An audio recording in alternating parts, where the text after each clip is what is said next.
अच्छा,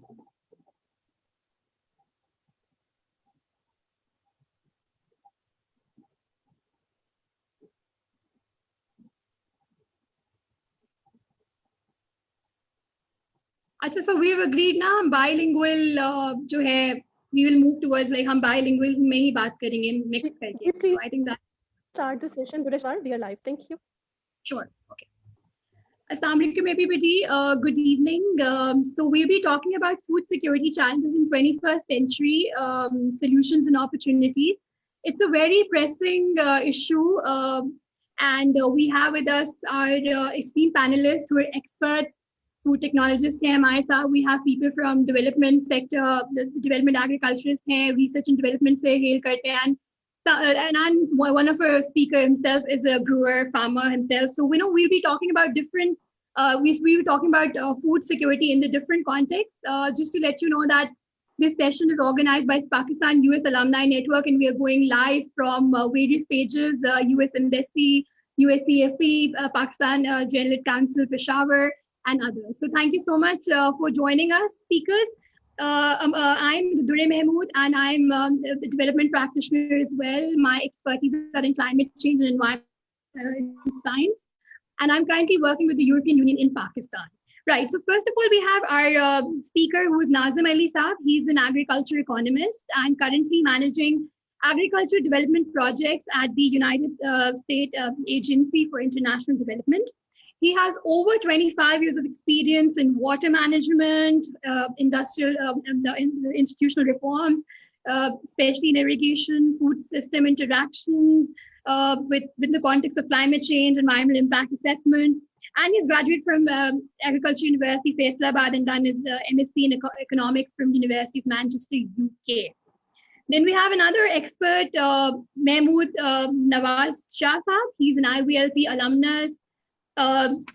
Mahmood Saab, the best part about him is that he's a grower and a farmer himself. He's an agriculturist by profession who is managing a farm of 700 acres, and he's involved in mango exports, currently dealing with the horticulture sector, and has worked in different public companies in the agriculture sector. He's steering various committees, like an agriculture committee by State Bank of Pakistan, and also chairing a steering committee for the agriculture growth project, World Bank in Sindh. So, I mean, he gives a rich experience, hands-on experience from the field. Then we have two of the maestros who are hailing from research and development background, and we're very lucky to have them. Dr. Ghazal Miraj Saiba, she's an IVLP alumna. She's looking at the research and development and at the Agriculture Research Institute, Ministry of Agriculture and Livestock in Peshawar, KPK. She has done her PhD specialization in agriculture chemistry, and she's working to improve the agriculture, the quality of different food products, especially the cereals, crop, the vegetables, and to ensure the food security to the end users in KPK. It's an honor for us to have you on board, ma'am. And then her specialization was in the chemical application, fertilizer application techniques. That's another paramount topic that, when we talk about agriculture, integrated agriculture management, it's important. And lastly, a very unique speaker, Dr. Asif Ahmed Saab, who's a Fulbright scholar, mashallah, and has expertise in food technology.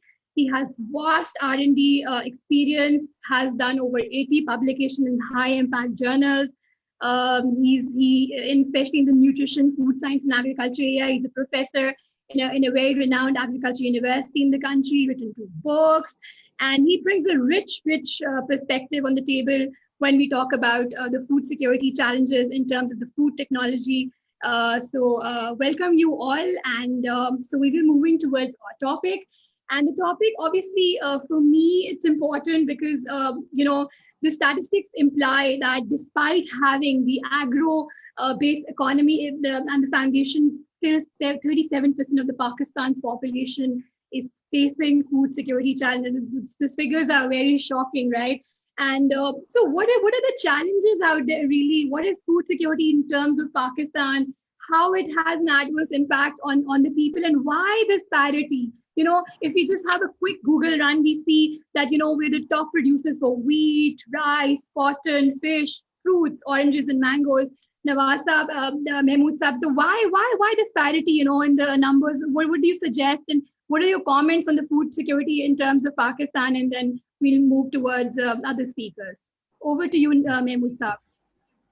Bismillah ar-Rahman ar-Rahim. Thank you very much for conducting a very crucial webinar today and inviting us for this.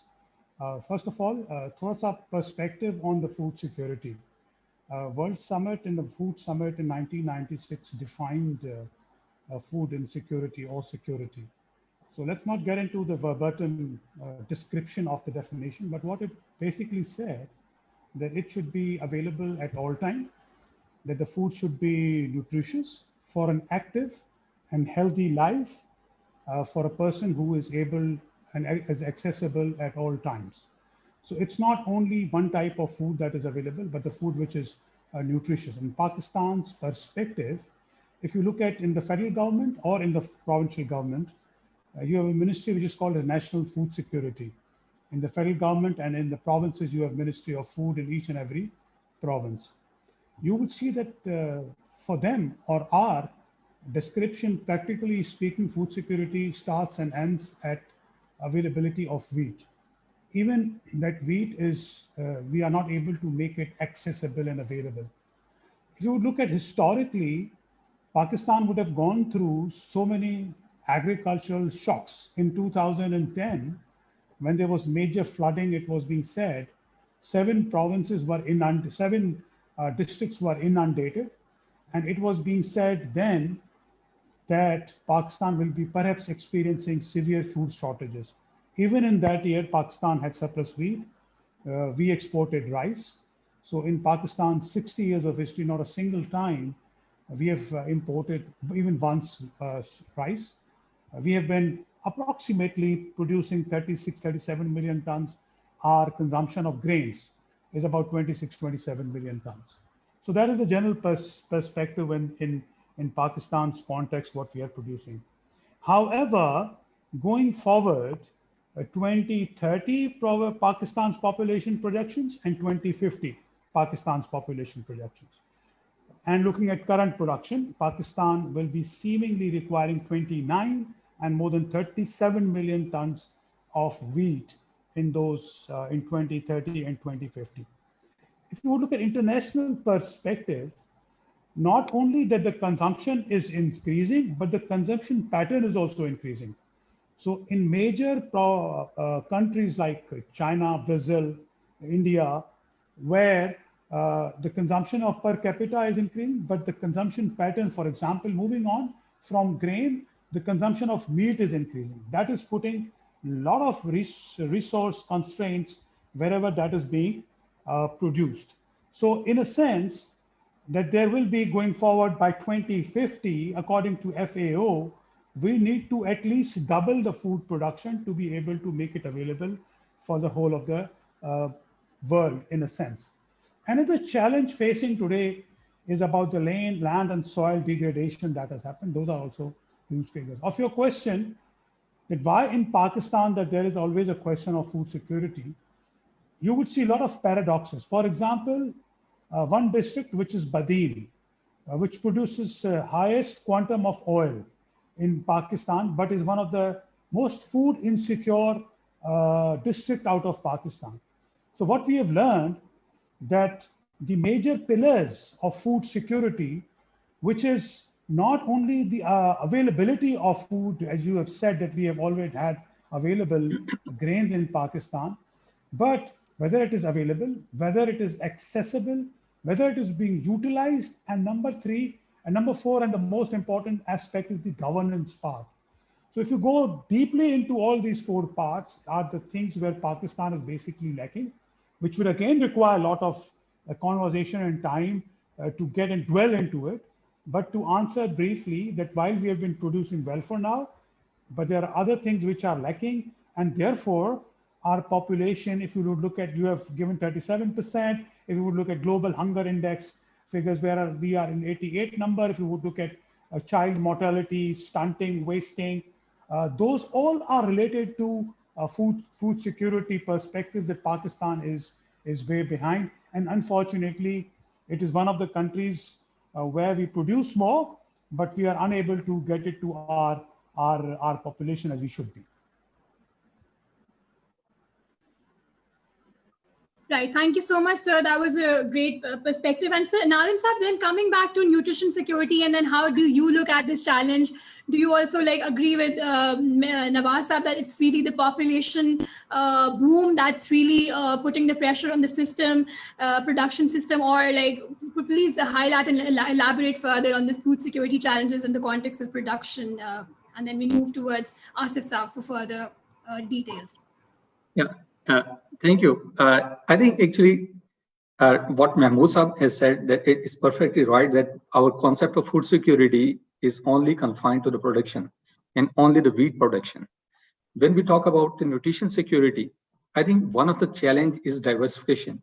We are not diversifying our production system. We are only producing rice, wheat, sugarcane, cotton, and those are the major crops that we are focusing. And if we see on the research and development side, we are putting all of our resources in the research and development of all these major crops. So diversification is one of the problems that we are not going towards nutrition security. So, and when we talk nutrition security, you know, there are 3 levels we are talking when we talk nutrition security. One is the immediate causes, that are lack of nutrition and disease. And second is underlying causes. Those underlying causes, it pertains to our health system, it pertains to our mother and child care, it pertains to our food availability and consumption. So until we integrate all these 3 concepts, we cannot reach towards nutrition security. That's why we are facing a major problem. Pakistan is like more than 40% children are moving towards now stunted, and they are 17% almost they are wasted and underweight and overweight. It's a double burden of malnutrition that we are facing now. So how we can move away from it? It's we have to address those challenges. One of the challenge I said before, that it's a diversification. Second challenge is climate change. We are not prepared yet. We are not working on the climate resilient and climate resistant varieties, and farmers still are using. Once I happened to go into Dagan Khan, and I saw like farmers are sowing varieties since 70s. So from our surveys, we came up that only 24% of the farmers, they are using certified seed or high yielding varieties. 74% of the farmers, they are not still using certified seed. They are dependent on homegrown grains. So if we are not moving towards certified seed, if you are not moving towards modern technology, if you are not moving towards diversification, we can never address these things.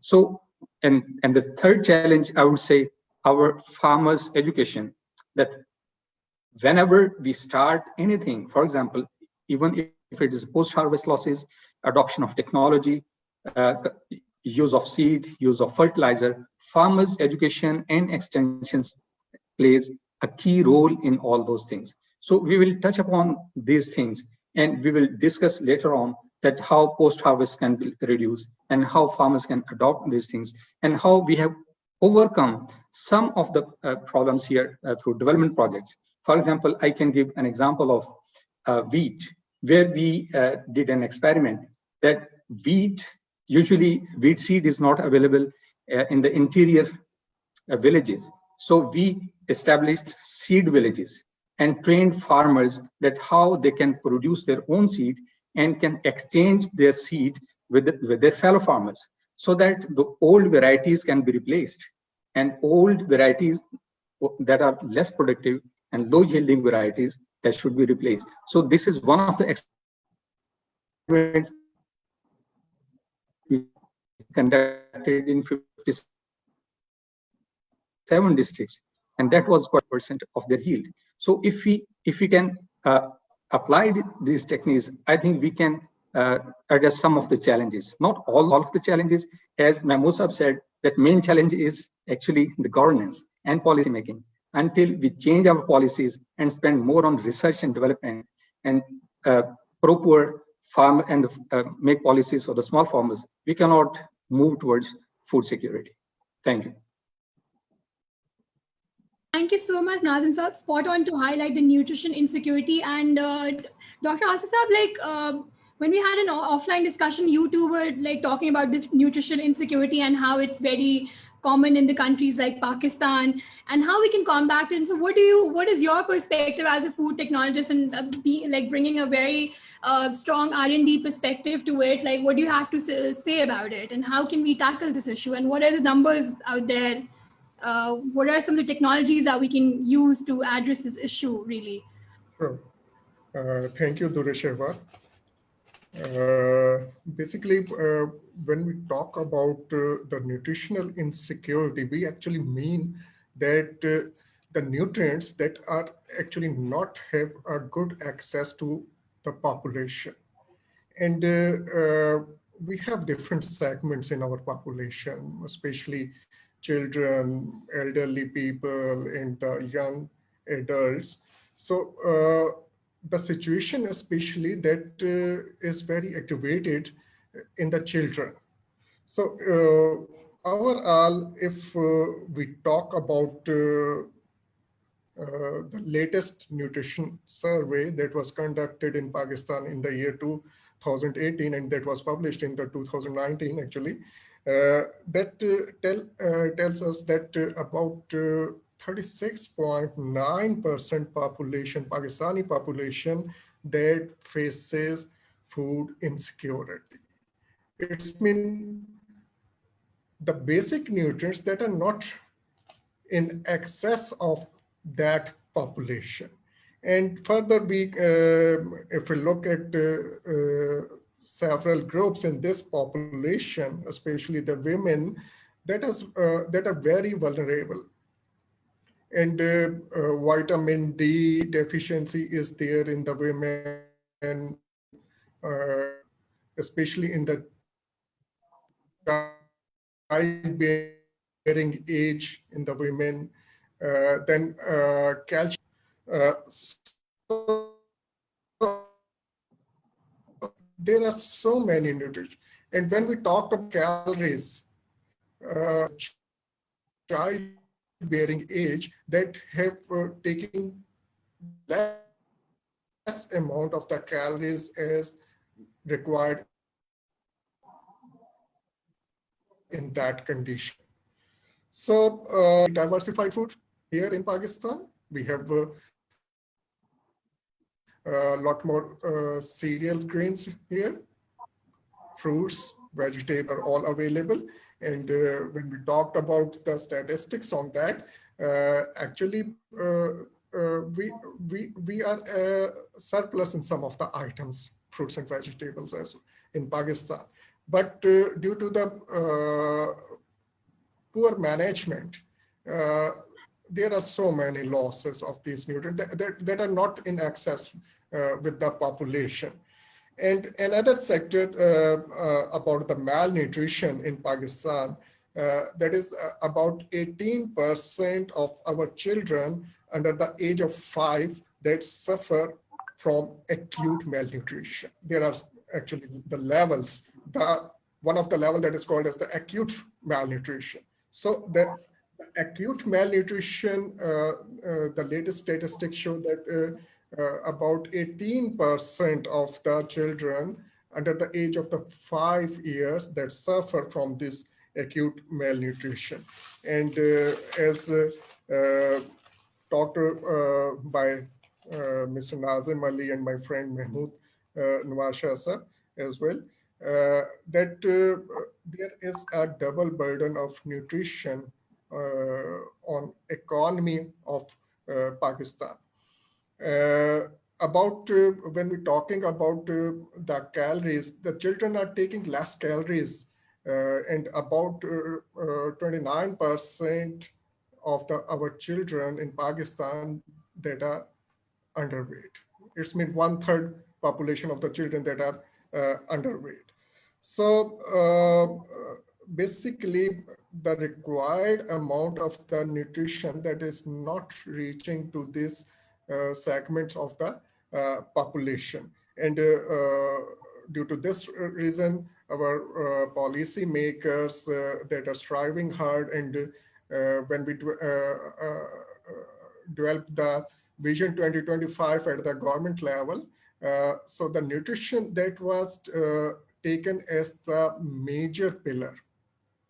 So that may boost our economy. So actually, this nutritional deficiency that is causing some of the health issues, and that is actually a great burden on our economic system.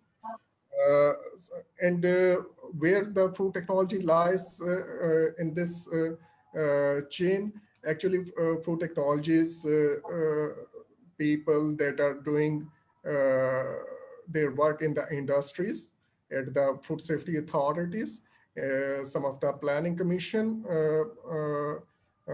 offices, universities, research, academia, and they are doing great to improve the situation about the nutritional insecurity. So this is the brief. Further we Right. can. So that's great, actually. And again, I would also like to highlight that the nourishment jo hai index in Pakistan, I think it's again 20.3, and we have like very striking numbers in that context too. So, ma'am Ghazal, it comes down now to question that, food security, nutrition insecurity, how it relates to the production system, what's happening at the R&D level, how you have improved the food accessibility or availability, and what's being done in the R&D context. Perhaps you would like to expand on it. Because you've done some great work around that, and especially in your province. So please feel free to comment. Thank you. Thank you, Dureshwar. Thank you for having me on this great forum.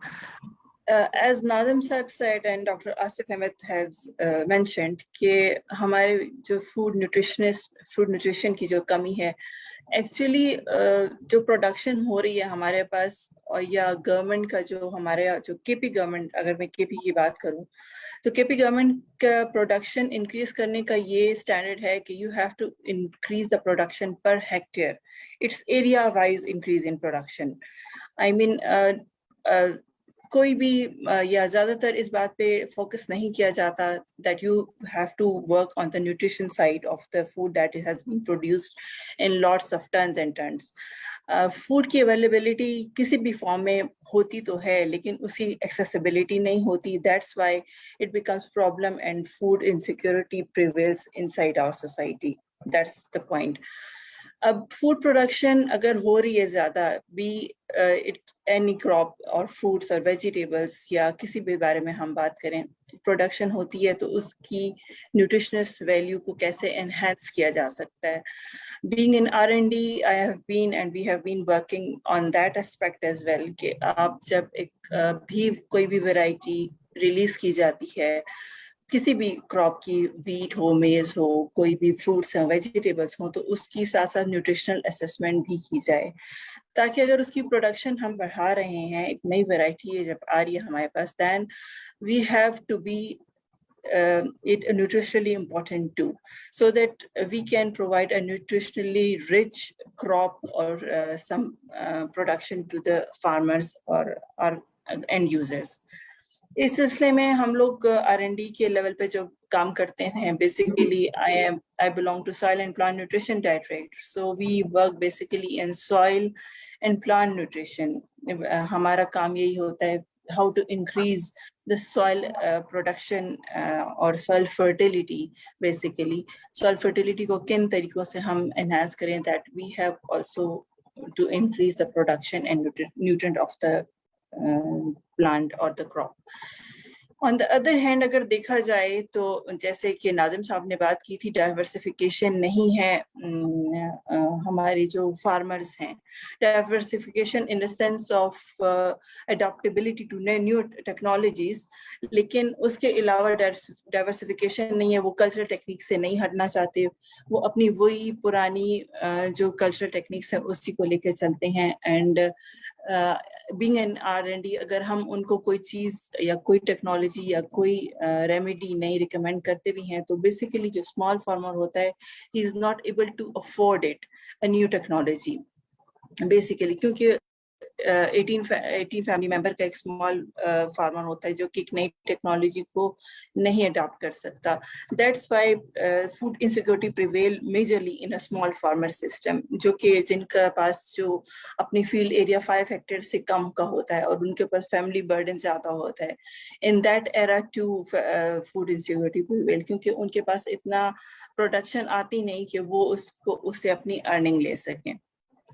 Being on the other side, अगर मैं कहूँ तो हम जो काम कर रहे हैं स्मॉल फार्मर्स को या प्रोग्रेसिव फार्मर्स के लिए, हमारी वैरायटी इंट्रोडक्शंस होती हैं, वैरायटीज प्रोड्यूस होती हैं. अभी recently we have produce 41 different kind of varieties of wheat, maize and sugar cane and different pulses and citrus fruits. So we have been working throughout the years from last 50-60 decades in working about increasing the crop production as well as enhancing their nutritional quality as well through soil remediation and through some plant remediations, so that we have a balanced crop production and we are able to provide a balanced crop to the farmers and to the end users. Thank you so much. And then again, I think I would again take this opportunity क्योंकि हमारे पास एक farmer और agriculturist खुद itself बैठे हुए हैं panelist पे, तो हम उनसे भी पूछते हैं कि how these post harvest losses could be really controlled and how the food accessibility could actually be improved.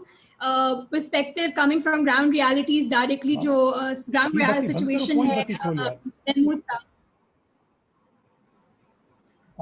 जी देखें, फर्स्ट ऑफ ऑल आर जो pre and post harvest losses हैं, whether they may be horticulture or in our grains, that is said to be 30 to 35%.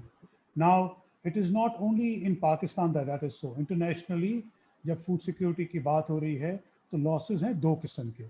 एक हैं आपके जैसे हमारे developing countries में हैं प्री और पोस्ट हार्वेस्ट लॉसेस. अगर आप डेवलप्ड वर्ल्ड में देखेंगे वहाँ पे कंजम्पशन के खरीदारी के बाद के जो लॉसेस हैं, those are also 25 to 30% that run into trillions of dollars of losses in countries like US and European Union. So in the whole supply chain to consumption, there are huge losses. अब आ गए agriculture के ऊपर कि हमारे पास जो losses हैं वो क्यों हैं और इसकी परहैप्स ये अंडरस्टैंडिंग के अडेप्टेबिलिटी नहीं है. अनफॉर्चुनेटली हमारे पास जो रिसर्च के इदारे हैं, there is such a major disconnect between farmers and researchers that they continue to feel that perhaps there is no adaptability in farmers. मैं आपको थोड़ा सा एग्जाम्पल दे देता हूँ. For example laser land levellers. Laser land levellers कब आए थे इस मुल्क में? कोई 10-12 साल पहले जब लेके आए, थोड़ी सी उसकी हैंड होल्डिंग की, तो क्या हुआ? आज आप किसी भी देहात में आप चले जाएं in rural areas where you would find those things pretty much common. आप आ जाए कंबाइंड हार्वेस्टर्स के ऊपर. When was this combined harvester introduced in Pakistan? It was like a 40-year-old story in the world that they've been used. Now, if you go into rural Punjab and everywhere, the combined harvesters are very common.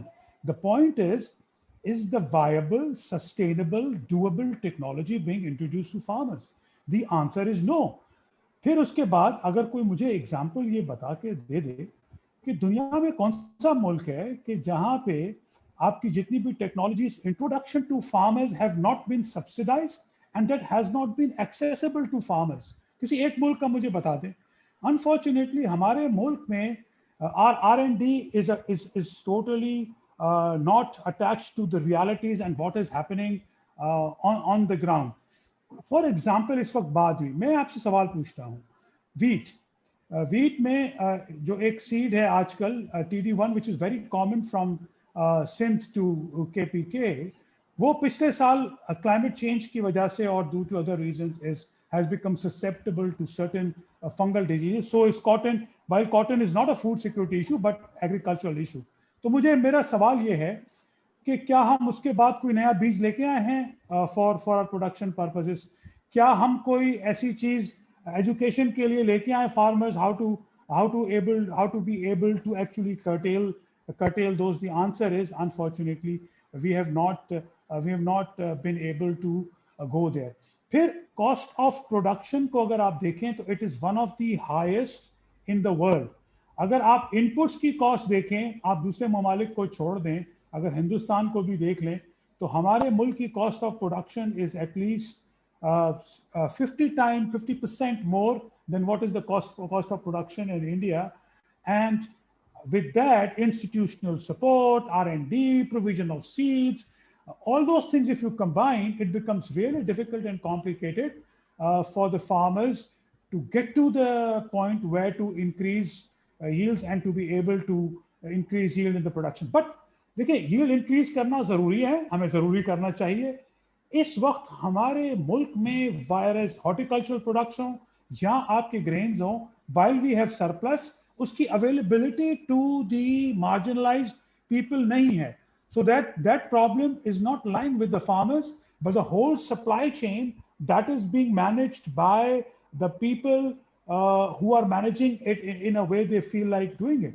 तो जब तक वो चीजें दुरुस्त नहीं होंगी, तो food security का challenge, maybe we will be producing more, लेकिन हमारा पास फूड सिक्योरिटी का चैलेंज नहीं जाएगा जब तक हम अपनी गवर्नेंस के लेवल्स को, सप्लाई चेन को, स्टोरेजेस को, देखिए सिंध परचेस करता है 1.4 मिलियन टन ऑफ व्हीट, आपको बताऊं, और रखने की जगह है सिर्फ 7 लाख टन की. तो जब हमारे पास रखने की जगह नहीं होगी, तो आप बताएं वो गंदम रखी कहाँ जाएगी, उसकी लॉसेस का क्या बनेगा. So until and unless all these things are not corrected, the food security problem will accentuate, will be more complex. Right. Thank you so much. Again, Dr. Asif साहब, आप क्या कहते हैं, क्योंकि अभी जैसे बताया हमने बात की, we've just said there's a huge disconnect between R&D. It all comes to food technologies because दुनिया में जितनी भी ये applicability है, चाहे वो crop resistant varieties हैं या फिर कोई भी जो technology है, it really comes to the food technologists who are like solving these challenges and bringing it available in the market. So how do you control the post-harvest losses, and how do you ensure that food availability हो हमारे markets में, और what is your perspective on it? Okay, Dureshwar, Mr. Mahmood, that is raised a valid point that there is actually lack of R&D in this sector. And if we compare this post-harvest losses from rest of the world, actually we are at the extent of about 35 to 40%. And advanced countries, that is about 2 to 5%. So basically they are using more funds on the research and development sector. In Pakistan, actually, very little is actually invested in this sector. And one of the, if I talk about that 35 to 40% is the losses in the, especially fruits and vegetable.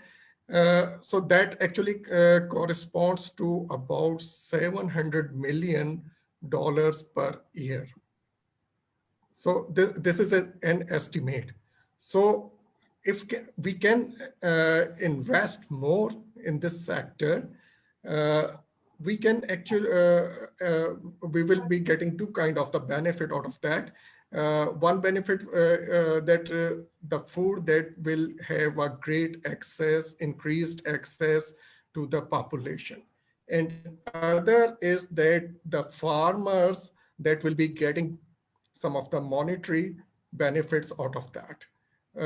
So this estimates that about 700 million or more per year is lost due to the post-harvest losses in Pakistan.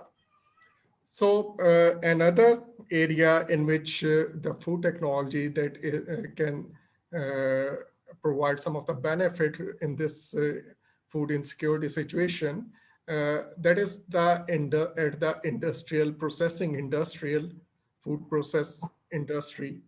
So talking about the food process industry in Pakistan, that is about after the textile industry, that is the leading at level 2 after the textile industry. So food industry sector, that's a big sector. So our food technology research that is actually providing some of the means, positive means to the industry towards making new conditions for the processing of the food, so that the food that can last for longer period of the time. So one of the aspects that our experts that were discussing today, that the access of the food to the people. So when the food technologies research and development practices that come into practice in the industry, in the local industry, it's mean the food that will be available for the longer period of time. For example, we can see the tomato, onion. These are some of the crops that have high fluctuation in prices, very high fluctuation in prices. For example, in tomato, we can buy tomato in this season in April, 20 rupees per kg. But when we talk about this tomato in November, December, it will be about 300 rupees per kg. So it's a huge, huge fluctuation, 10-time fluctuation. So we can process these tomatoes into some of the puree, some of the other forms, so that these tomatoes that will be available around the year. So that will reduce the fluctuation in the price of that tomato. So the processing industry that can play a vital role in bringing about this food security in a region. Same is the case with the onion and some other crops, with the fruits, with the vegetables, with the cereal crops. And as the Nazim Sahab also pointed out that we have, and the Mahmood Sahab also pointed out that he cited an example from the Sindh that we are producing the wheat in huge amount, but we have less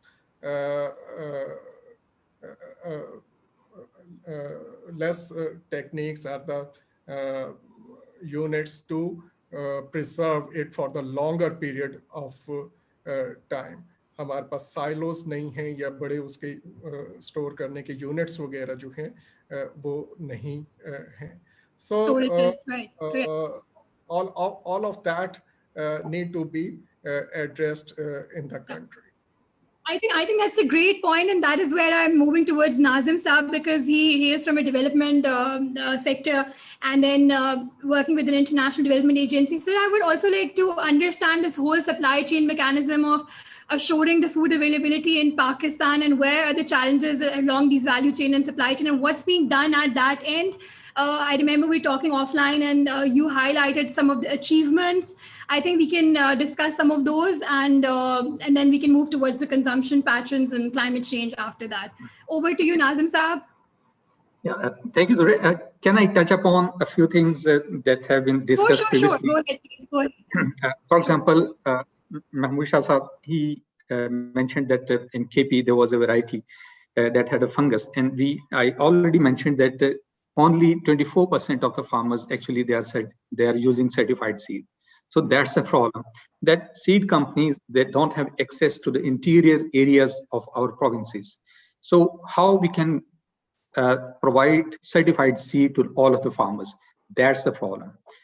Problem number two, Dr. Ghazal, she said that one of the issue is about the soil, that how we can improve the quality of production, not quantity of production, but the quality of production.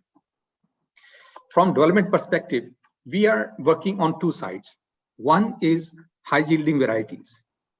Last year, there was a expectation that there will be like 27 million tons of wheat, but due to rains, there was like 5% losses. And why only 5% losses? That was huge and heavy rains.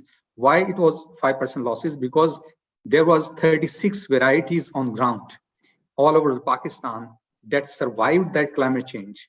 So if we want to fight against climate change, we need genetic diversity. And genetic diversity we have in our wheat. We already have more than 50 varieties available, but the problem is how to provide those varieties to the farmers. So that's a disconnect that Mahmood Sahab also mentioned, that there is a disconnect between research and development, adaptive research, and the farmers, and extension services. So until we make this whole circle workable, we cannot improve our productivity. Second thing, we are working on the biofortification. Biofortification is that our crops are already higher in the contents. Some contents, for example, there is a wheat variety, it's called Zincol. It has a high percentage of zinc. So areas where the people are facing zinc deficiencies, they can grow that Zincol variety and improve their zinc consumption. Similarly, we introduced 2 high-yielding varieties. One was a pro-vitamin A maize, and one was a high-quality protein maize. So these 2 varieties, they are providing vitamin A supplement actually biologically. There is no addition of, there is a internal mechanism that it can uptake more nutrients, pro-vitamin A and high-quality protein that small farmers actually need. So we should not work on only the quantity of the product, but also the quality of the product, that is through biofortification. So that was one answer I want to say. About R&D, yes, we agree that Pakistan is one most unfortunate that we are spending least. If you even compare the South Asia, we are spending least amount of funds on our research and development. Only our scientists, what they are doing, they are only having their salaries. They don't have funds for their research work. So that's the problem. How they can work and how they can provide something for the farmers. So that was the one aspect. On the other aspect, that is post-harvest losses. There are 2 aspects I would like to talk. One is a qualitative aspect, one is a quantitative aspect. Quantitative aspect, I will again go towards the farmers' education. That I will give you an example of mango. For example, when you pluck a mango, if you will keep it straight like this, the fluid that comes, the sap that comes from the branch, it will burn its skin and it will grow fungus on it, and it will deteriorate its quality. So no one in the Western market will buy that mango. So that's totally dependent upon the farmers' education, that how they can keep mango for the longer period of time. You have seen in the market, there are mangoes that have black spots on their skin. You have eaten those mangoes that have like a soft pulp around their seed. So those are the fungus problems that are caused by the post-harvest techniques only. Secondly, post-harvest packaging. You know, we use lakdi ke crate, wooden crate, we use it, and that damages also. So it's not only plucking technique, it also storage and transportation technique that is contributing to it. So these are the aspects that are contributing towards the quantitative loss. Now I'm talking about the qualitative loss. Qualitative loss is, for example, in our chili farmers, in Kunri, in Umarkot areas, many farmers, they grow chilies. So what they do, they dry their chili on the ground. When there is a contact of ground and chili, there is a transfer of fungus, and that produces aflatoxin. That contamination of aflatoxin is actually very harmful for the human consumption. And we cannot, due to this problem, we cannot export our chilies to the Western market or to any other market, because our chili contains 3000 ppm, while the permissible limit is only 500, I think. I don't remember at all at the moment, but it is very stringent criteria. So when we talk about post-harvest, due to phytosanitary conditions and due to problems like aflatoxin, we cannot export it because we cannot meet the quality that is required by the export market. So these are the disconnects between research and development, farmers education, extension department, and how we can, until we can work together, we cannot reach towards food security or nutrition security. Thank you. Dure, if you allow me, I'll just say in continuity to what Mr. Nazim Saab said regarding losses in horticulture. Sure, please go ahead, sir. Let me give you a few figures. Again, we produce about horticulture products about 13 million tons of fruits and vegetables that we produce. Now, these numbers that I'm giving you are coming out of the study which was done by EDB and published in 2019. Out of 13 million tons that we produce, 30% of that is lost, which is close to about $900 million worth of produce that we waste. Now, coming to infrastructure, the only cold storages available, capacity available for 13 million tons is only 990,000 tons of the cold store capacity that we have available. The farmer gets 1/3 of the prices, of the retail prices that happen. So now, world has moved on from cold storage to controlled atmosphere storages. While in Pakistan, where we are dealing in temperatures of 40 to 45 degrees Celsius, we even do not have cold stores. Now we can look at the reasons why there aren't any, but these are the infrastructural gaps that are existing. Just pick up electricity. There's a 2.5% of GDP loss due to lack of electricity, and 80% of that is in the rural areas. So if you will not have electricity for 12 to 14 years, would you think somebody would be establishing cold storages in the rural areas where the pre and post harvest losses would be less? The answer is absolutely no. So in a sense that things are there, but until and unless, if we are to look at those losses and look at the rural economy's issues and try to provide proper infrastructure, then only could we have lesser pre and post harvest losses. May those be of grains, may those be in horticultural produce for producing better quality or for export purposes. All these things are absolutely essential and critical. That's what I just wanted to add, and thank you for giving me time. That's great. I think we've covered QA issues around post-harvest losses and how it's going to affect our production and exports in the longer run. So let's just move towards my favorite topic, which is definitely the climate change. And since the global climate risk index has placed Pakistan on the 5th spot of the list of the countries that are most vulnerable to climate change, and we're facing the brunt, and agriculture sector is going to face a lot of issues, really. There are a lot of repercussions for the sector. So just wanted to ask you experts that how it's going to impact the food security and expedite the food insecurity, and especially to my R&D fellows, the research expert, Dr. Ghazal and Dr. Asif Saab. First, Ghazal Sahiba, that what is being done at the crop resilient varieties and then again Nawaz Saab on the first-hand experiences that you're facing as a farmer. Are there any micro temperature changes, the weather pattern shifts that you're facing, and it's kind of impacting the production? So over to Ghazal and then Asif Saab and then Nawaz Saab. And before we move to the speakers, I would also like to shout out and thank you for all the viewers who are watching this session. We have hundreds of followers who have come up and they've put in questions as well. And still we have 10 minutes left. If you have any questions for our experts, we would love to take comments and feedback. Thank you so much. So over to Ghazal Sahiba. Thank you, Dureshawar.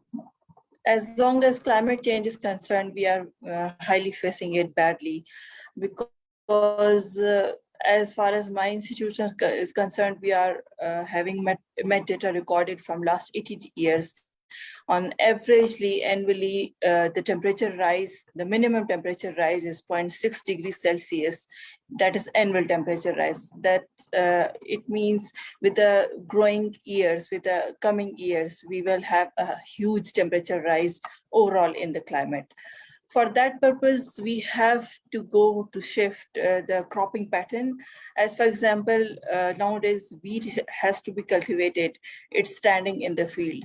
And due to these rains, it's the lodging losses and all these aspects, we have to go towards the change in cropping patterns or the time or the sowing time of the crop should be shifted towards earlier dates according to climate change, temperatures and rainfall and the monsoon period specifically.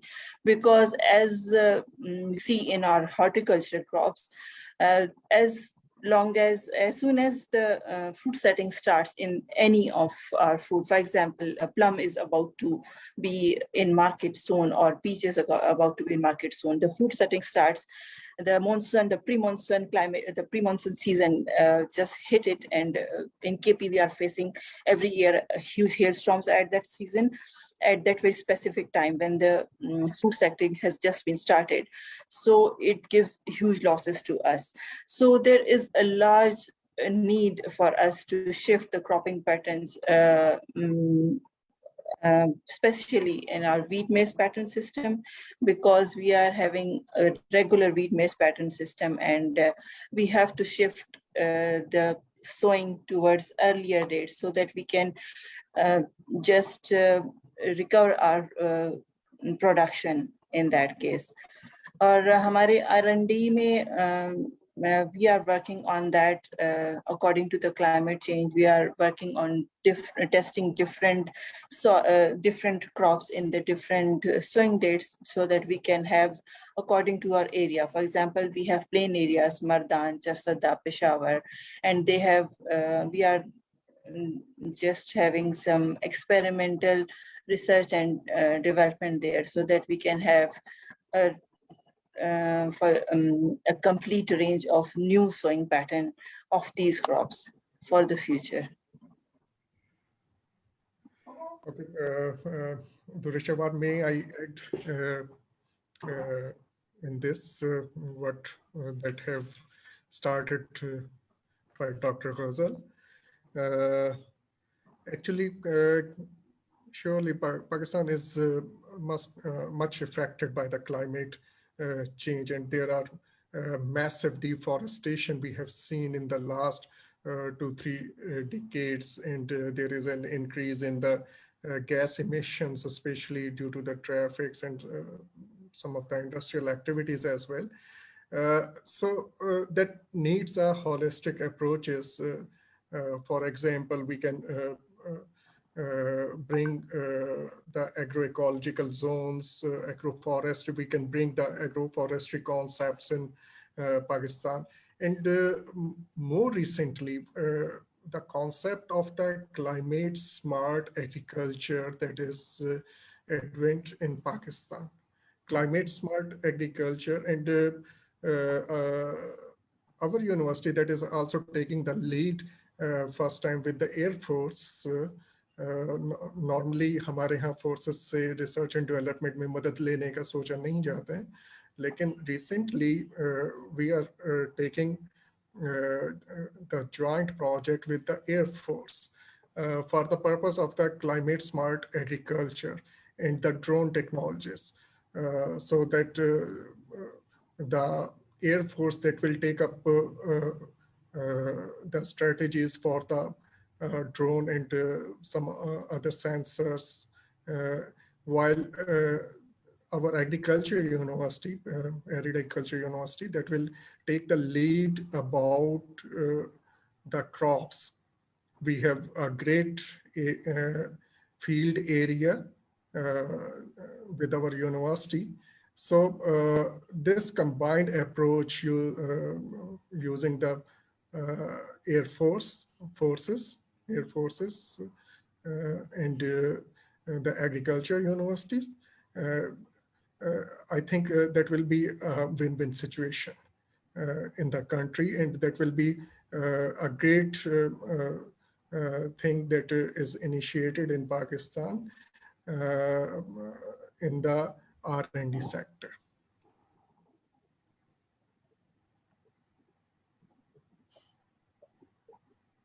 Thank you so much, Asif sir, for breaking this news, because drone technology itself can play a great role in climate smart agriculture management.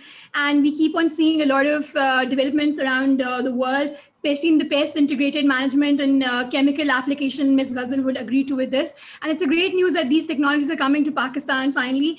I think we'll move towards Nawaz Sahab, who wants to highlight on the climate resilient smart agriculture practices, and then Nazim Sahab as well. Over to you, Mahmood Sahab. Yeah, just a brief comment. First of all, a buzzword, climate change, is already here.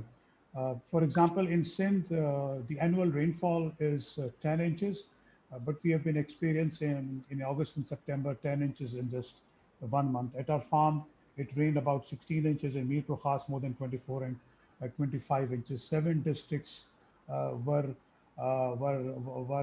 announced by the government of Sindh as climate hit districts last year only. So on and so forth about the temperatures and stuff. So what is the farmer doing? One of the things you would have seen that the cotton production is increasing. We've been seeing it in cotton production is decreasing for last 5 to 6 years. One of the aspects, there are so many other aspects, but one of the aspects hitting cotton production is the climate change as well.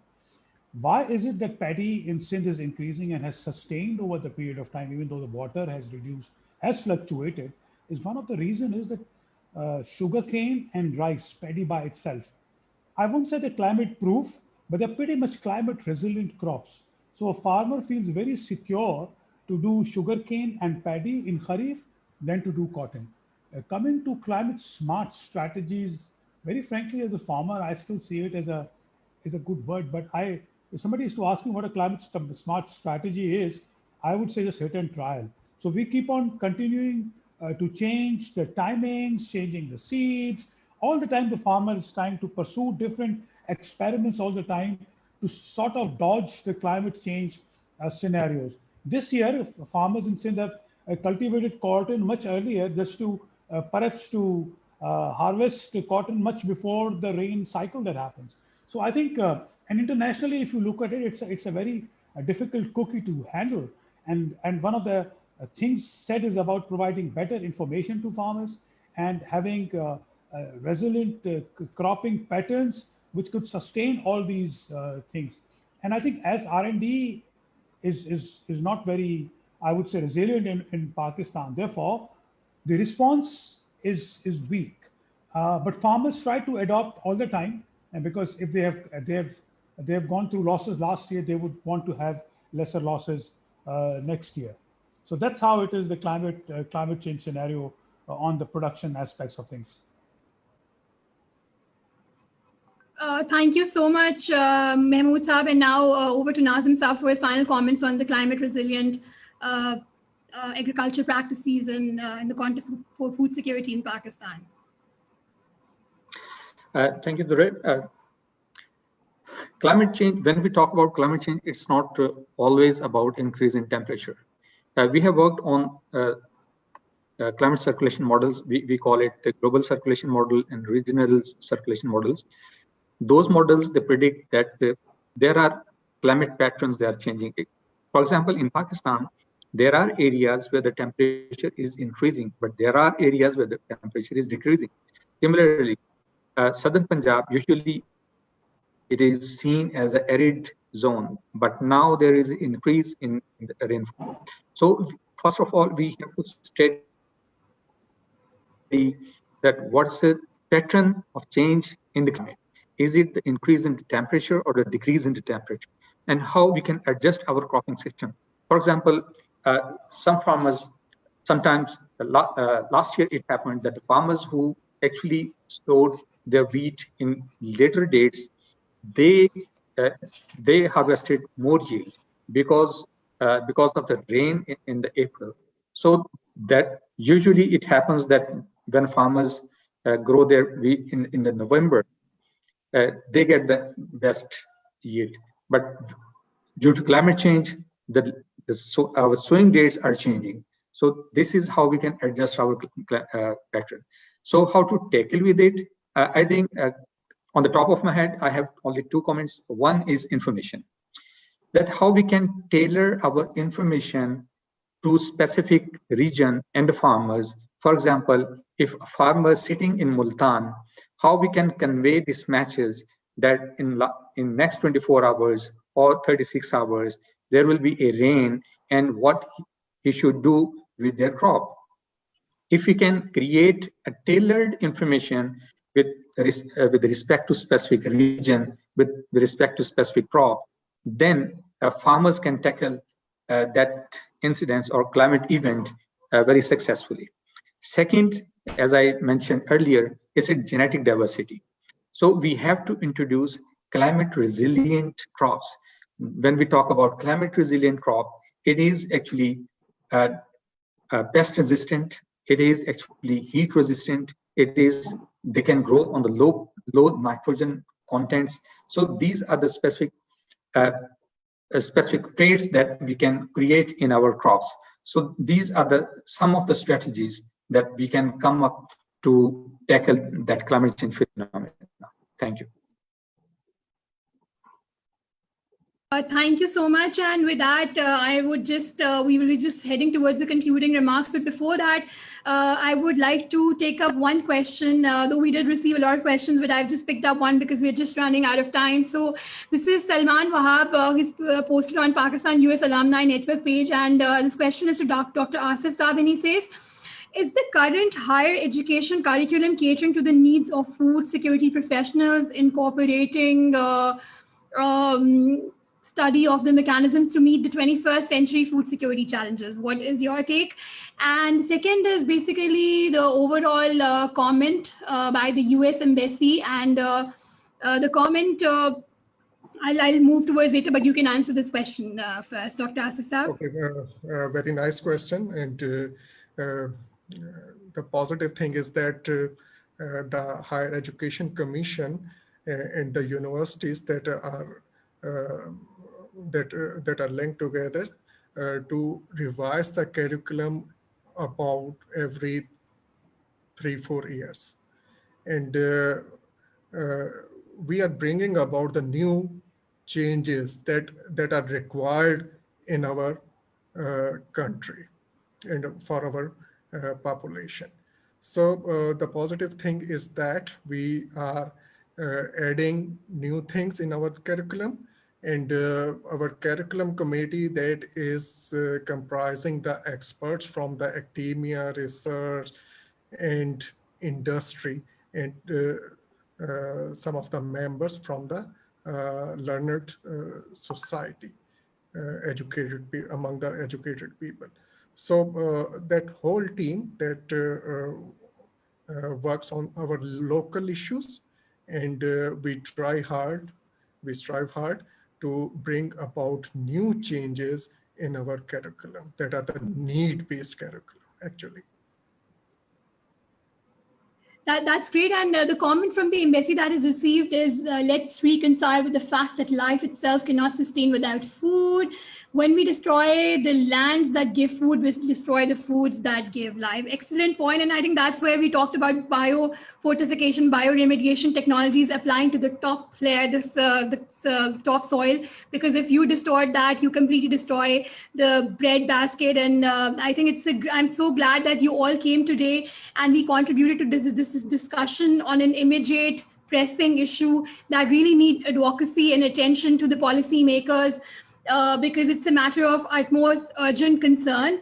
And I'm glad that we are talking about it and moving forward with developing the climate resilient, smart agriculture practices, and bringing this to the attention of the masses. And I would really like to shout out to all the participants and viewers from the Pakistan US Alumni Network page, US Embassy Pakistan's page, US Consulate General Peshawar's page, and also United States Education Foundation in Pakistan's page. We've been seen all over the country today. And thank you so much for contributing. Any last messages and takeaways by one from all the participants? I think we can start with Dr. Ghazal on the concluding remarks, and then we can end this. Yeah. To me, it's all of our duty. हम सबकी ये duty है कि हम इस चीज को seriously लें. We have to take it seriously in अगर हम R&D से हैं, if we are farmer, if we are from some other organization or any private organization, it's our duty कि हम अपने farmers की तरफ या अपने मुल्क की बेहतरी के लिए अच्छे तरीके से काम करें, because in coming era climate changes will ultimately lead to food insecurity, and food insecurity along with the water scarcity will always be a problem. It is a coming mega problem for us, and we have to work for it from now so that we can give something to our new generation, a good future to our new generation. Thank you, Dr. Shiva. Okay, my message is that the population is increasing on this globe at a high rate. And at present, we are about 7.9 billion people on this globe.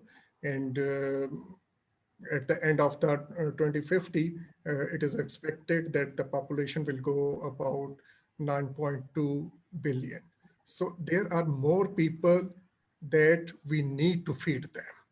So it's mean we have to produce more, we have to save more, we have to consume the food if it will be available.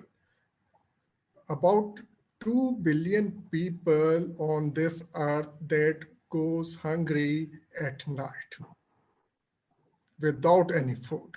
So it's our duty, every person duty that we do something to make resources to feed those people.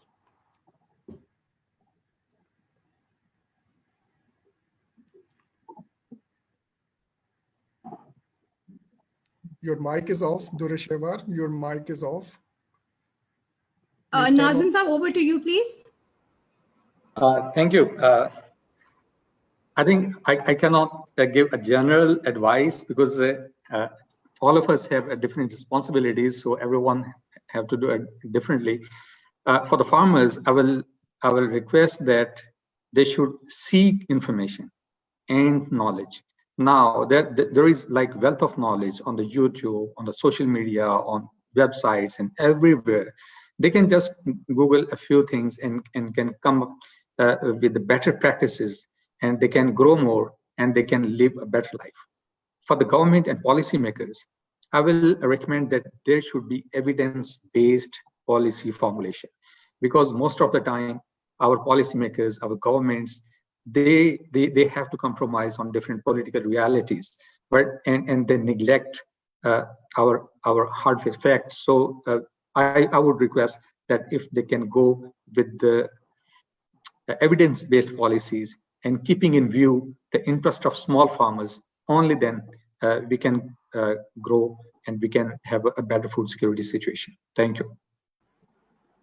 Okay, from my side, the message is that Pakistan is one of the very few countries in the world where, since we are producing less, there is such a huge yield gaps that we can, with a very little efforts, we can increase our production by 50% very easily going forward. So we can be not only a bread basket for our country, but also for export purposes.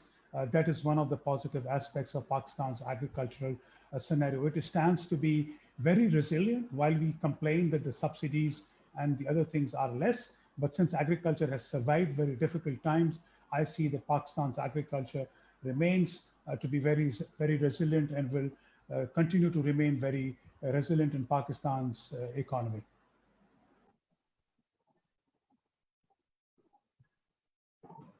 Thank you so much, speakers. That was great. And we'll just sign off. It's a prayer time for all of us. So thank you so much, everybody. Thank you, viewers. It's goodbye from Durre Mahmood and our speakers. Thank you. Thank you. Thank you all. Thank you.